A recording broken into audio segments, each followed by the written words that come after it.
back, man.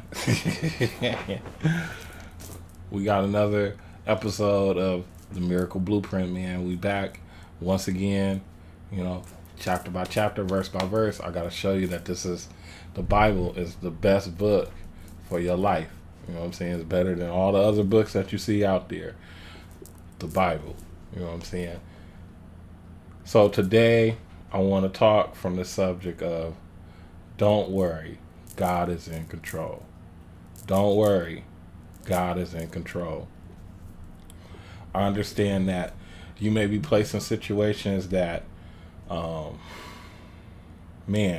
just feel are just a little bit above you. You're put in situations where you just don't see any way out. You see no end in sight, no light at the end of the tunnel. This is why you have to create a prayer life for yourself. You know what I'm saying? If you're feeling that way, all I am instructing you to do is this is when you create a prayer life for yourself and you learn that God is in control of everything. I run around as if like my life is a movie. You know what I'm saying? I feel like my life for sure in general is a movie. I'm the main character of the script, and there's a studio audience somewhere. Sometimes I tell my friends all the time, sometimes when funny stuff happens, I feel like I can hear the studio audience laughing at me. You know what I'm saying? And I feel like that's just a real good analogy of how God handles things. I'm just talking about myself. If you think about your life and see how certain things is just scripted as if it's like a story or a movie, you know what I'm saying? You start realizing like who's really the writer behind the script. You know what I'm saying? Yes, you do control your script, but there's somebody who's narrating it. You know what I'm saying? It's somebody producing it. You know what I'm saying? It's somebody who knows what's going to happen to you in another year or so. You know what I'm saying? Regardless if you're disobedient or not, there's all somebody already knows. You know what I'm saying? Of course, it gets you into the real difficult thought of what's free will and all that. I don't care about none of that. You know what I'm saying? I just know that in this life, God is controlling everything. You know what I'm saying? So, Miracle Blueprint, chapter by chapter, verse by verse. We're in Genesis chapter 42. You know what I'm saying? We're still in the first book of the Bible, you know what I'm saying? But we're going chapter by chapter, and you're seeing these chapters is getting good, better. I'm sorry, I said gooder. But right now, we're still dealing with Joseph. Now, last chapter, he was in jail. Now, this chapter, he running the whole country.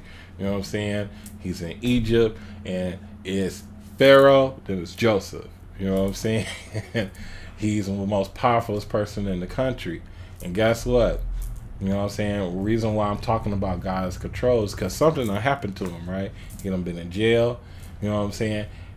We don't read about him going back and, you know what I'm saying, taking out his wrath. You know what I'm saying? For him being falsely imprisoned or anybody like that. Remember, God's in control. Remember, God blessed him with a lot of wisdom. You know what I'm saying? So he's making a lot of wise decisions. But one of the things that happened is the people who sold him into slavery, because originally he was not from Egypt. You know what I'm saying? Is a Hebrew man. So now that he's in Egypt, you know what I'm saying? The people who sold him into slavery, his brothers, have to come back and talk to the big dog.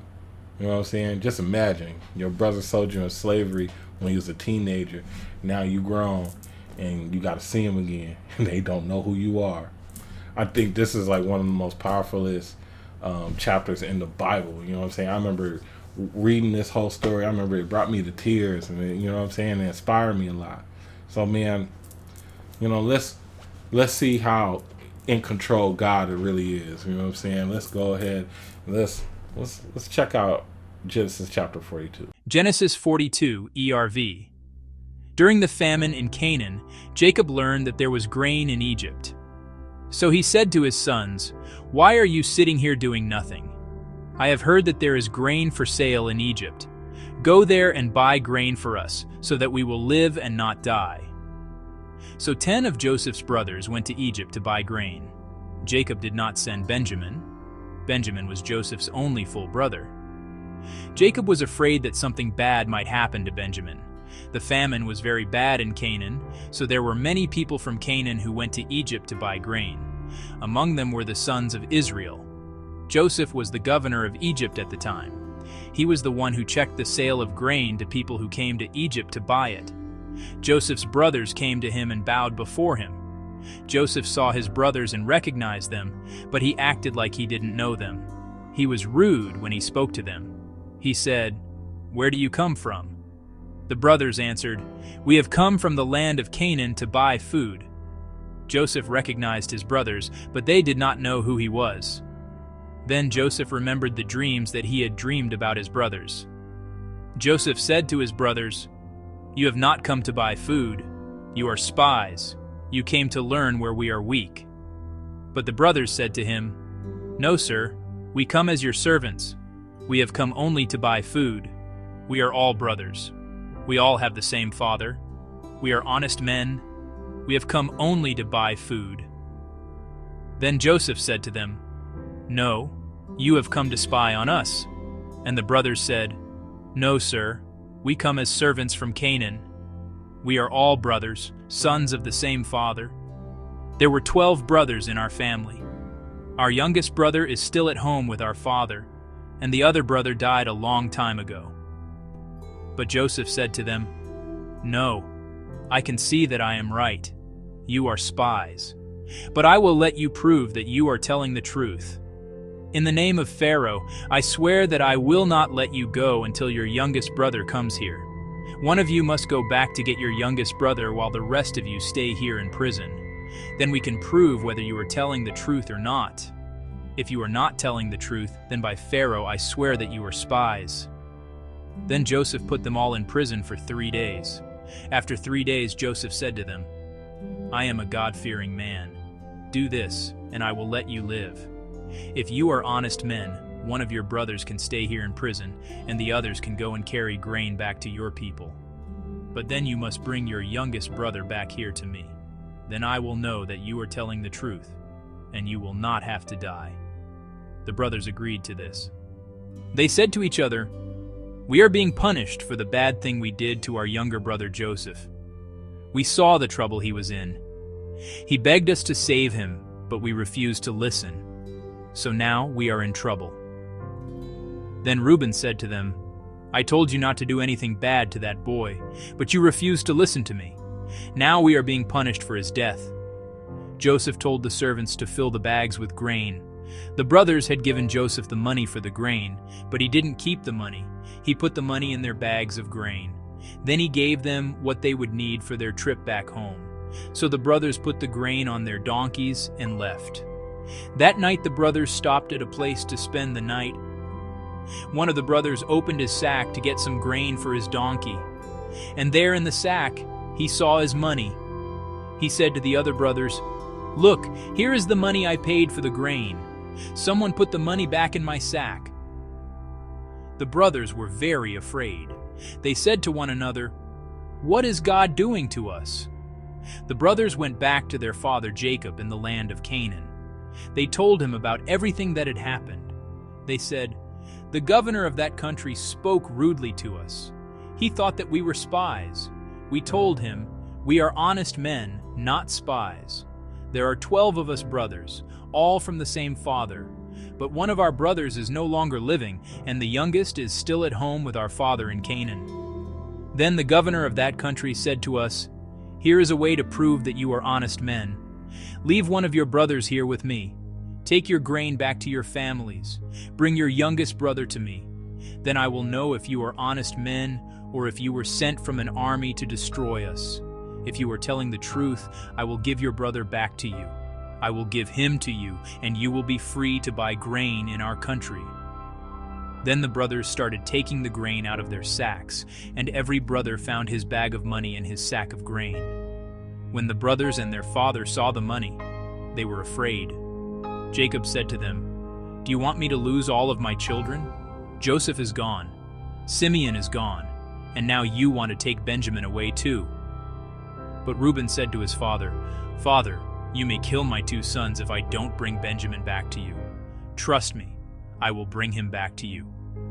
But Jacob said, "I will not let Benjamin go with you. His brother is dead, and he is the only son left from my wife Rachel. It would kill me if anything happened to him during the trip to Egypt. You would send me to the grave a very sad old man." Genesis 42, ERV. All right, so that was Genesis chapter 42, you know what I'm saying? Like I said, it was a really good chapter, you know what I'm saying? And guess what? It gets better. You know what I'm saying?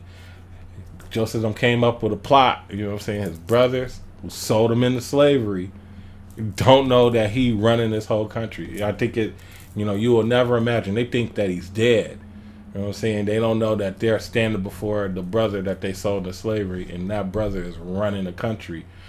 Your country is in famine, and now you got to come to the brother that you sold into slavery to get food.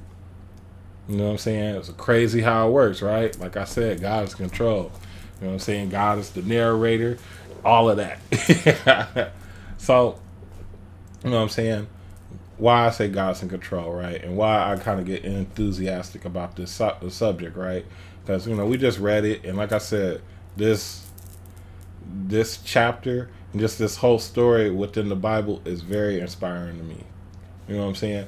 Because I've been wrong. I think all of us have been wrong, right?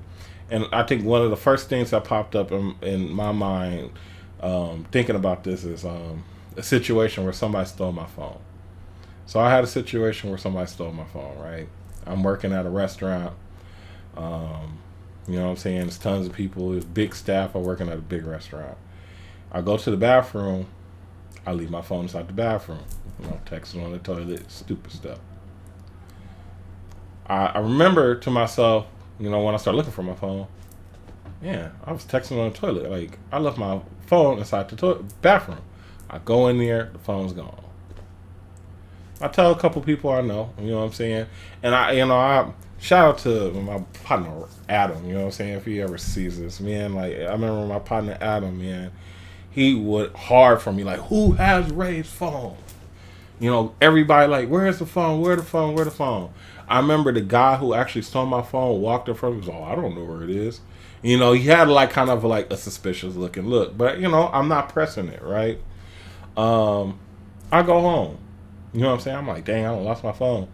And of course, I ain't just about to go out like that. You know what I'm saying? And of course, like, I'm a person where, once again, this is the Miracle Blueprint.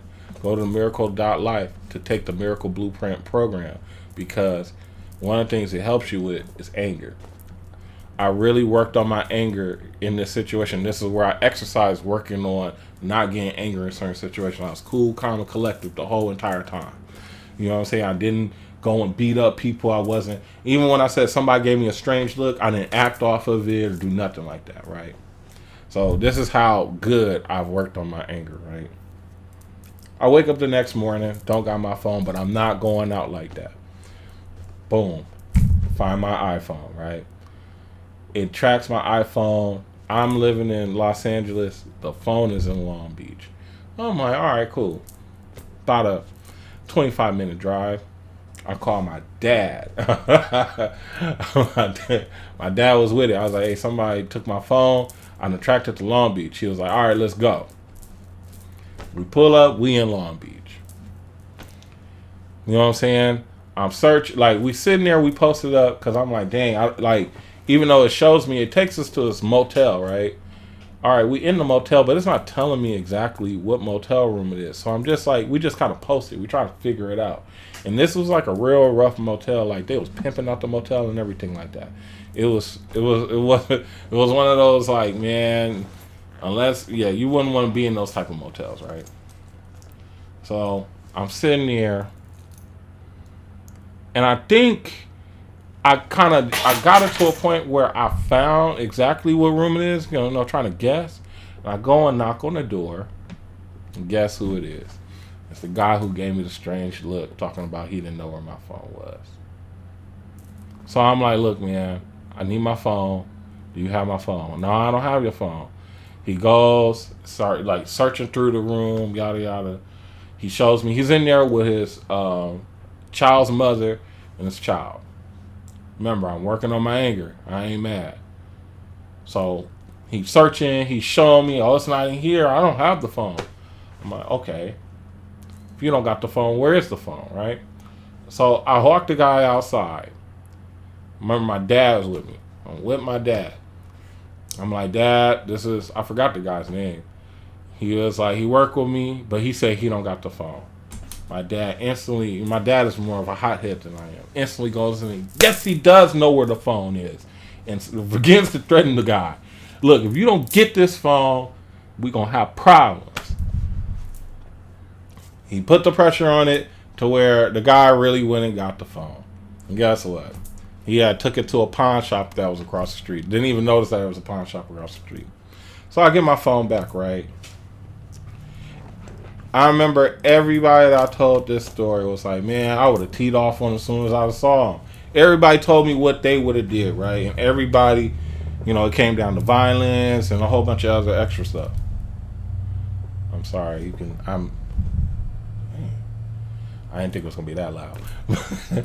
But everybody talking about what they was going to do, violence, extra stuff, you know what I'm saying? But that's not me, you know what I'm saying? Remember, all right, I've worked on myself. I got into a good point with my anger, you know what I'm saying? It's not a lot that makes me mad. I'm not perfect, but it ain't a lot that gets me mad.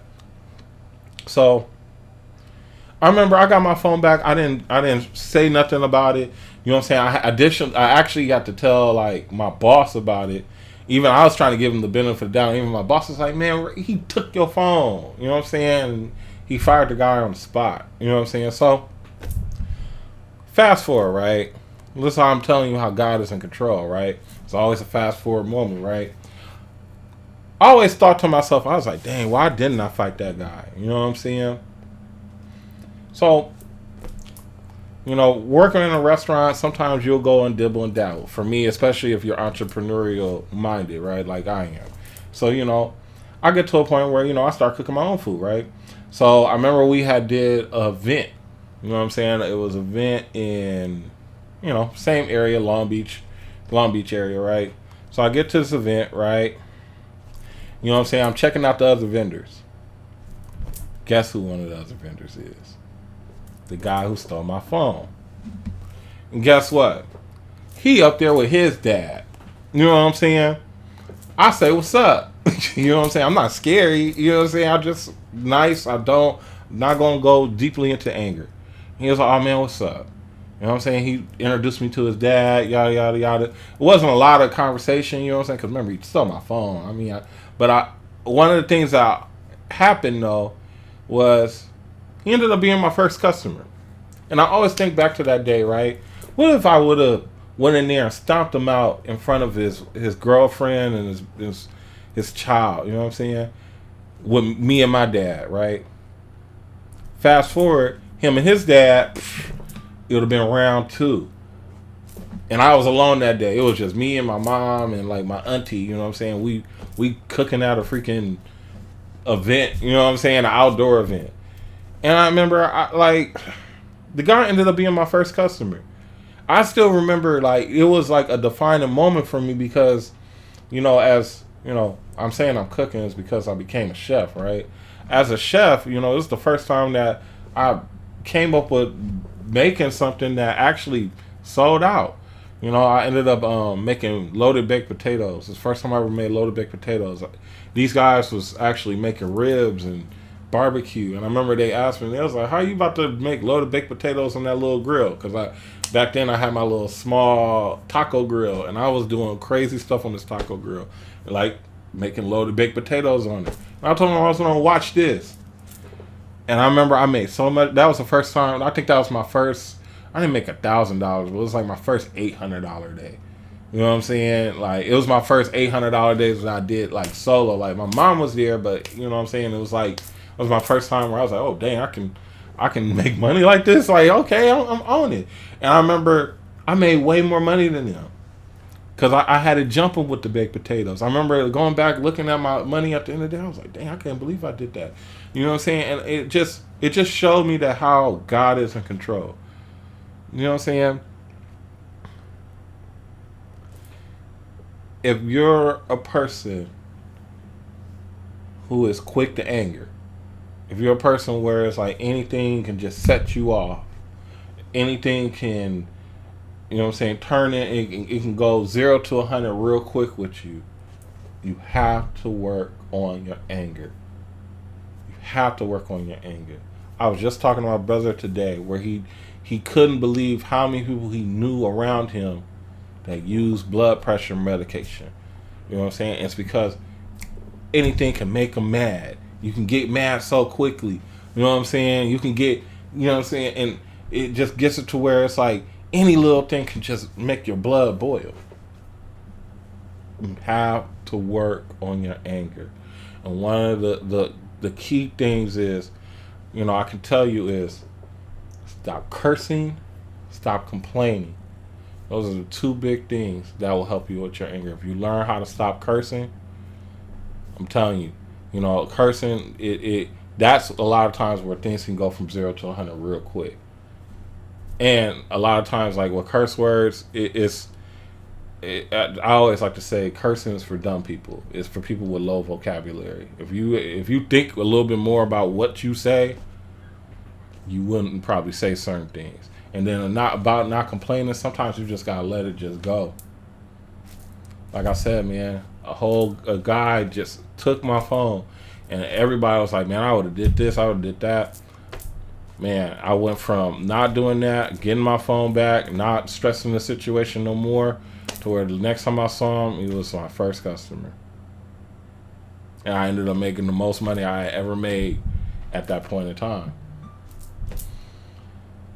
God blesses people who can control their temper. You know what I'm saying? Even with our main story that we're talking about with Joseph, the whole governor of Egypt, because he had a great temper. He didn't get mad that he was locked up. You know what I'm saying? For no reason. You know what I'm saying? And even with his brothers, keep watching, because we're going to keep going through this story. You're going to see how he handles his brothers. You know what I'm saying? It's very, very, very powerful. So, you know, I just want to thank you if you've gotten this far. If you have a problem with anger and you want to change your life, go to themiracle.life, www.themiracle.life. Take the Miracle Blueprint. That's why I made this channel. Take the Miracle Blueprint program, and I want you to go 40 days without cursing or complaining. I want you to see how much your life changes in that 40 days. It's a free program. I'm not selling anything to you. You know what I'm saying? Like, it's completely free. You know, if you need a couple of extra steps outside of this, yeah, I gotta charge you. But the program is completely free, and I promise you, you will see a change in 40 days. And I just want to thank you once again. You know what I'm saying? Until I see you in the next video.